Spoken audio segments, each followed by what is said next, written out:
Hello, and welcome back to another episode of Anna Wolf in the Cabin.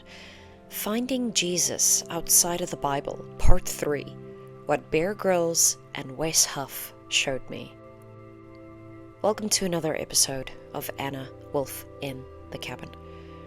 Now, this is episode 3 of my journey in finding Jesus outside of the Bible. It's not the packaged one from Sunday school. Not the other people try to force me into it version. Not even the Jesus I thought I knew through intuition or spiritual moments. But the real Jesus. And the funny thing is, I didn't want to start inside the Bible. I think if you've been listening part 1, part 2, my journey has really proactively been about finding Jesus outside of the Bible. I wanted to meet him on my own terms, in my dreams, in my intuition, in the quiet conversations. And I have out loud when I'm walking my dog or making coffee or driving to rehearsals, I have been in constant conversation with Jesus. Because honestly, the Bible used to terrify me. It was just too many metaphors, too many old men, too many names I couldn't pronounce. And it felt very ruled by rules. And to put it even further, why aren't there more books written by women in there? Where is more of Mary? Where is Mary's mother? How is it that I can feel such a pull to these women, yet I can't really find their voices properly in the text? And my brain was desperately needing a bridge, and I wanted to feel safe on this quest. And my intuition just wanted Jesus to meet me where I was. So for a month now, I've been on what I've been calling this quest. Okay, I told my family and my close friends that I am gonna proactively,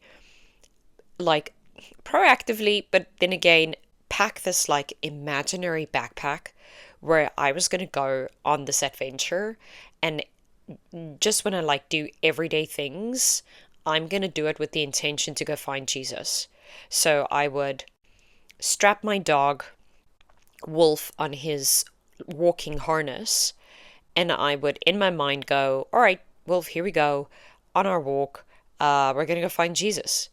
And I would take him for really long walks in the park, walk amongst the trees, listen to the birds, look up to the sky, and just pray, and almost talk to Jesus as if he was right there. And that's what I did. I did it for about, I want to say a month now. And I genuinely meant it. So I would recommend you listen to episode 1 and 2 and hear how much my perspective has changed in a super short time. Because prior to this episode, I've been speaking to Jesus out loud, right? And at the same time, I questioned myself. I felt a bit like a crazy person walking in the park and talking to Jesus. With the intention to find him, with the feeling of when your keys are gone and you're like, where are my keys? Where are my keys? It was that kind of feeling I kept having. So there were definite moments of going, what are you doing? Wasting all your energy with this new, very exciting theory that you were going to find him in everyday things. But there was this other part of me that knew that what I was doing was potentially going to connect me to my next question, or to a better question. I needed to know if Jesus was real. And surely, I felt like this Jesus wasn't limited to just a book, that I could surely find him in the park, getting a takeaway coffee, having a conversation with a random person. And here's one of the biggest things about me. When I stop asking questions, I feel like I'm dying inside. It really does. I feel like I kind of wither and frail down, and then I just become like this small, meager version of myself. I have lived a life where the supernatural has brushed up against my reality more times than I can count. Dreams, intuition, the way danger sometimes warns me before it arrives, ideas that fall into my mind as if it is whispered to me. And yet somehow I kept doubting the most supernatural story of all, the gospel. And this is where it really shifted for me. And I'm going to say it again. This search of going and finding Jesus outside of the Bible, when I made that decision consciously, it hasn't even been a month, right?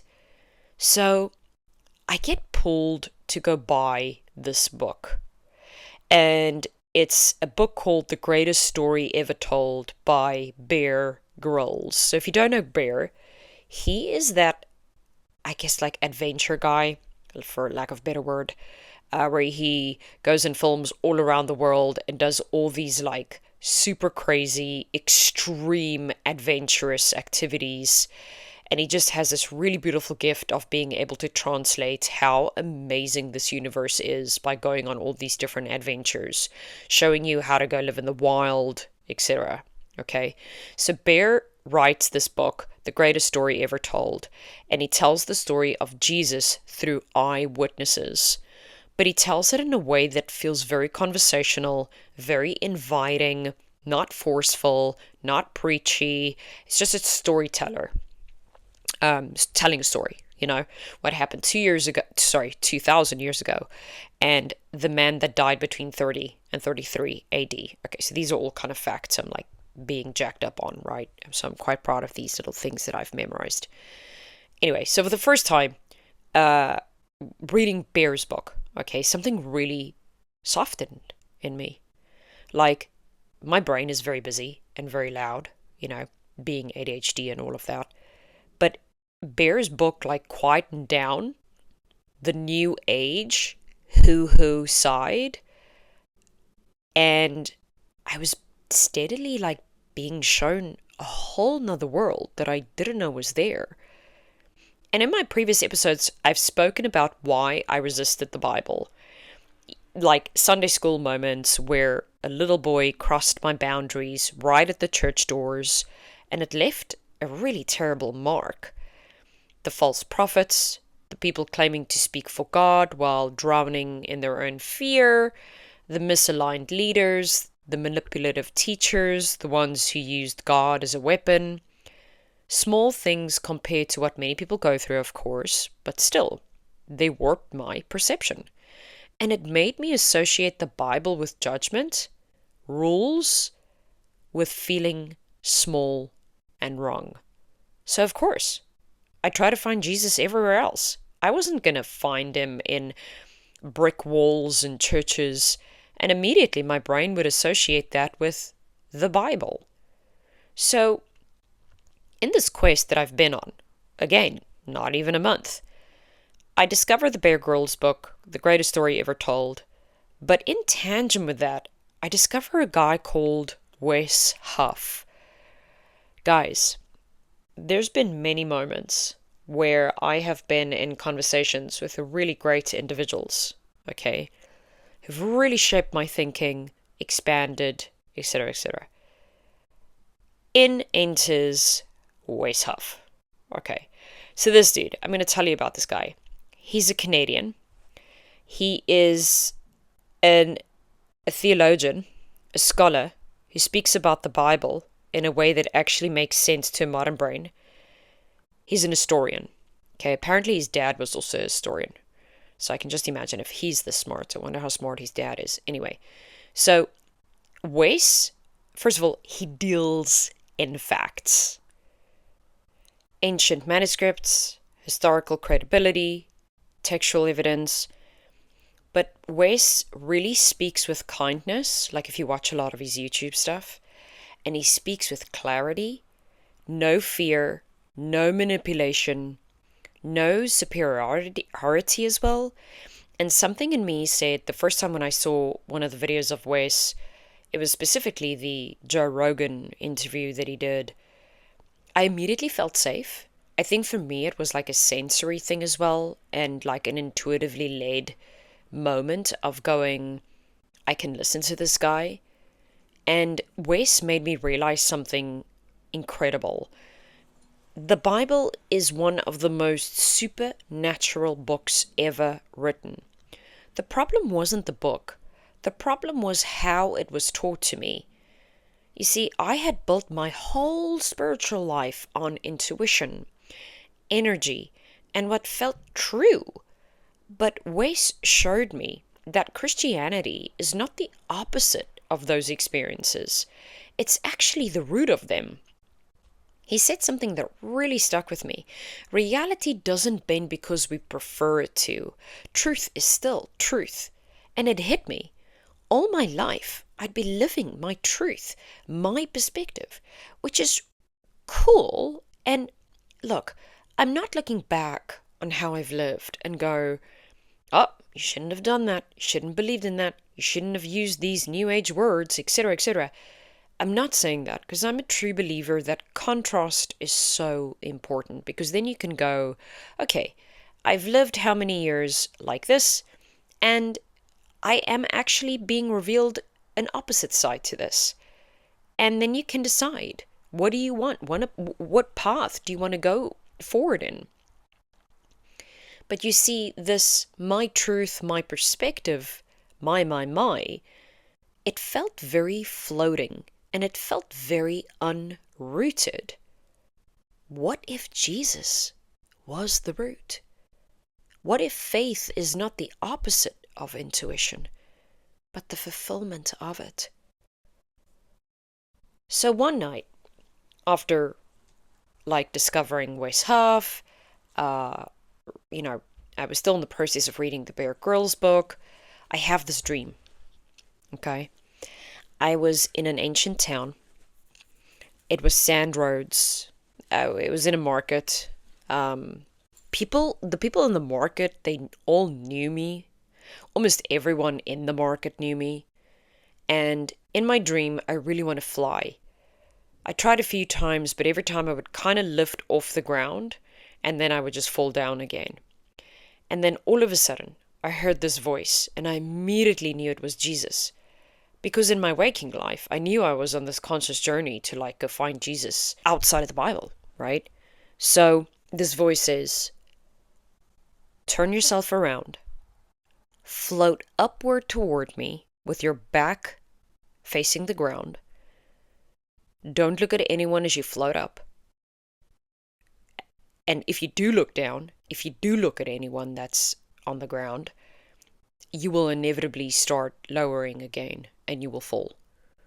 And that was really scary. So in my dream, I'm hearing this voice, and I guess I telepathically or whatever decide to kind of communicate to Jesus that, okay, I'm going to trust you and I'm going to do this. And all of a sudden my body flips, and now my belly is facing the sky, and I am floating up. I'm flying.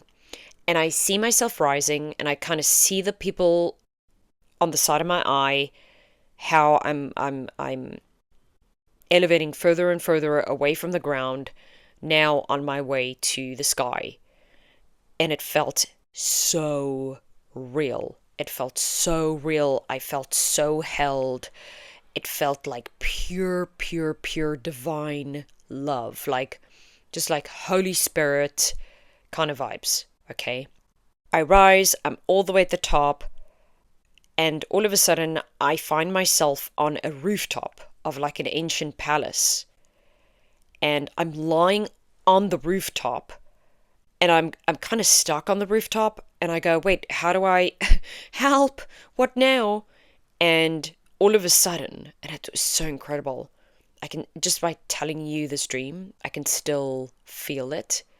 These two hands, one hand on the one ankle, another hand on the other ankle. And these two hands push me over this rooftop to see the other side of the palace. And as these hands touched my ankle, I immediately knew it was Jesus.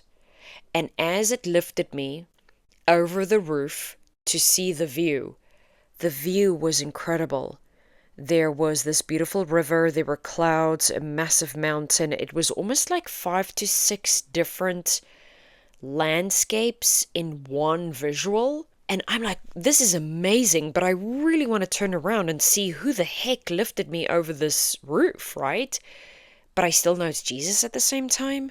So I look back and he's not there. And I look back to the view and the same hands push me further over the rooftop to see more of the view. And I go, oh my gosh, there are the hands again. It must be Jesus. And I turn around and he's not there again. And I go, why does this Jesus keep disappearing? As I look back to the view, this young apostle-looking individual comes to me, this young guy, and he says, come with me. He took me into this castle, and he was wearing a robe. He's showing me these different rooms. He's showing me how they're fixing old jewelry, repairing clocks, and the keeping of time was also sort of like a concept in the dream. And as the dream ended, the following words came to me. Paul the Apostle. I knew that it wasn't random, so I immediately went and researched Paul. And guys, remember, I know very little about any disciple, any witness, any, okay? So I go and research Paul, and this is what I discover. Paul didn't grow up loving Jesus. He wasn't one of the disciples. He didn't sit at Jesus' feet or eat with him or follow him around. In fact, he hated Christians. He thought they were dangerous. He thought their movement was a threat. He literally had orders in hand to arrest them. When Jesus himself interrupted Paul's life, a flash of light, a voice calling his name. Why are you persecuting me? And in one moment, everything changed for Paul. Paul went blind. Then his sight returned. His mission flipped. His identity transformed. He met Jesus. Not in a synagogue. Not in a quiet religious moment. Not in a New Age moment. Not in good circumstance. But on a dusty road while doing the wrong thing, headed in the wrong direction. Tell me that isn't similar to how so many of us find him. Here's the part that shocked me. All this time, I thought the Bible was opposite to everything I've believed. But now I see it's everything I believed, just in God's language, in Christian terms, in a story bigger than my interpretations of it. Wes Huff says something really powerful. Christianity is not merely a philosophy or a way of living. It is a truth claim rooted in history. And for the first time, I can actually feel those words. For the first time, the Bible isn't a restrictive rule book. It's an invitation. And for the first time, Jesus isn't a concept. He's a person. And for the first time, I'm not trying to find spiritual crumbs outside of the Bible. I'm stepping inside it and realizing he was there the whole time. So that's where I am. I'm still questioning. I'm still curious. Still intuitive. Still me. But for the first time ever, I'm not afraid to open the Bible. And maybe like Paul, I'm realizing that the encounter I was searching for outside of the story was waiting for me inside the whole time. If you're listening to this and you're also questioning, welcome. Because I kind of feel we can question together. If you're someone who often says things like, the Bible is just too confusing, it's contradicting, it's way too many words, Christians they feel like they judge me. Well, this has been my journey, and you're definitely not alone in these thoughts. For years, I didn't know where to begin.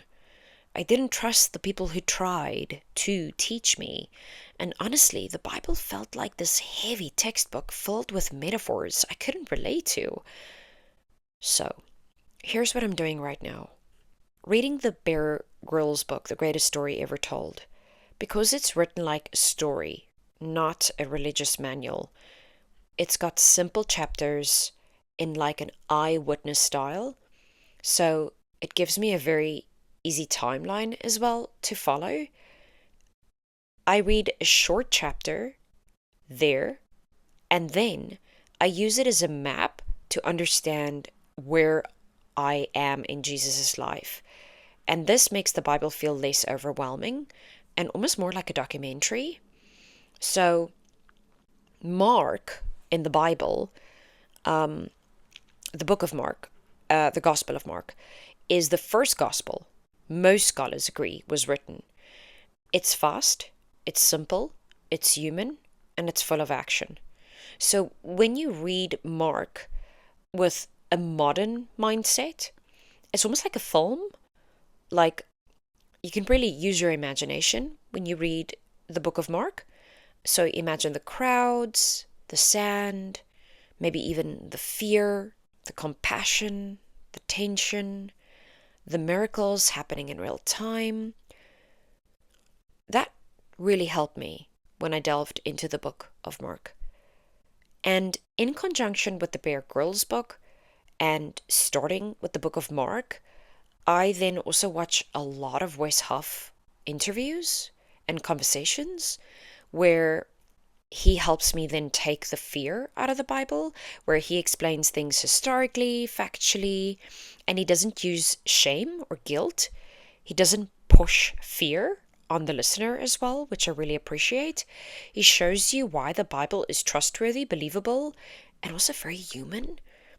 And Wes's teachings has really helped me understand the parts of the Bible that I really thought was contradicting and very thick in its layer. And because it's ancient in its writing, Wes has helped me understand that how do I apply those ancient stories to the everyday life? My current understanding of the Bible is very simple. The first four books of the New Testament are Mark, John, Luke, and Matthew. These are called the Gospels. They're called Gospel because the word literally means good news. And the good news is stories like Jesus' birth, his teachings, his miracles, his compassion, his death, and his resurrection. These four books tell the story of Jesus' life from four different angles. Not rules, not judgment, not church politics, just the story. Reading the Bible like a story, it feels safe, it feels gentle, and it feels clear. So that's what I'm doing. I'm approaching it from a story aspect. Then I go into the timeline. Then I try to understand it, apply it in my own life, and I also pray upon that. And then I trust. And guys, it's working. It's working in the sense of my heart is calmer. My mind isn't so rushed. And even when my mind is rushed, I can't tell you that it's almost like both my legs are rooted. Like my brain can rush all at once, but my legs are rooted in knowing. You see, my search goes on, but this time, I'm not wondering, because for the first time in my life I can say with zero hesitation, I think I just found Jesus in the very place I ran from, the Bible. I really hope that this episode brings you new questions, maybe even some answers. And I hope it's narrated in a way that leaves room for you to go and find your own facts on the Bible. Go find the things that you didn't even necessarily think was there, but now it is.